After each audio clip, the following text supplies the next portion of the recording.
Mortgage rates hitting yet another record low. I mean, you know what's going to be an alert, folks, when they don't? Can you believe this? The average for a 30-year fixed mortgage is now at 4.32%.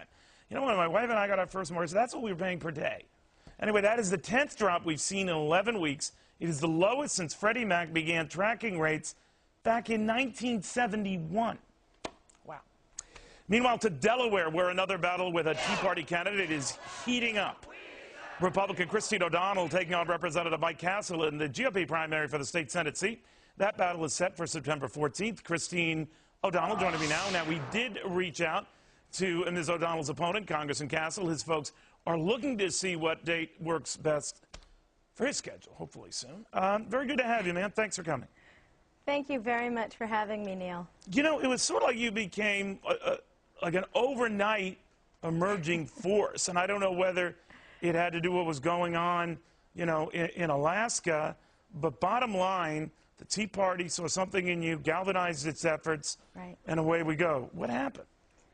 Well, I think three things happened. Number one, because this is a special election for the seat once held by Joe Biden, there's a spotlight on this race because the winner can be sworn in the day after Election Day and serving in Harry Reid's lame duck session where bills like cap and trade could come up. My Republican opponent, Mike Castle, is a big supporter of cap and trade. My Democrat opponent also is a supporter of cap and trade.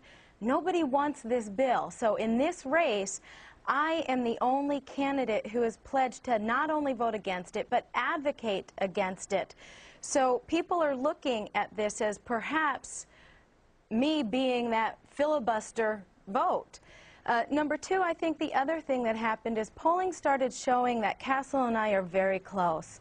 And we don't have a multi-million-dollar war chest like Mike Castle does. I am not a personal multi-millionaire who can self-finance the campaign. So it's a reflection of the people we have behind us. No doubt. I'm sure.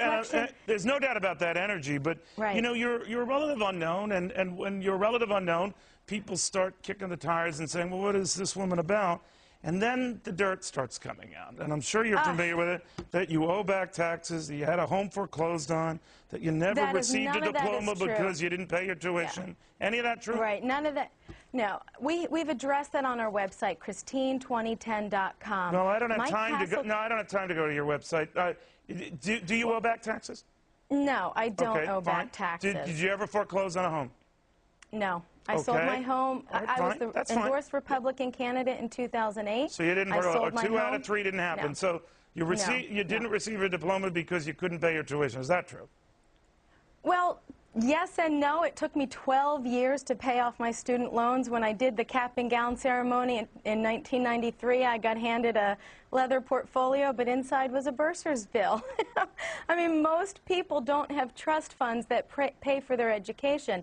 I'm not a multimillionaire, and neither are most of the voters in Delaware. And for Mike Castle to say that because I didn't have a trust fund to pay for my college education disqualifies me to serve in the U.S. Senate is frankly an elitist mentality that most voters are sick of.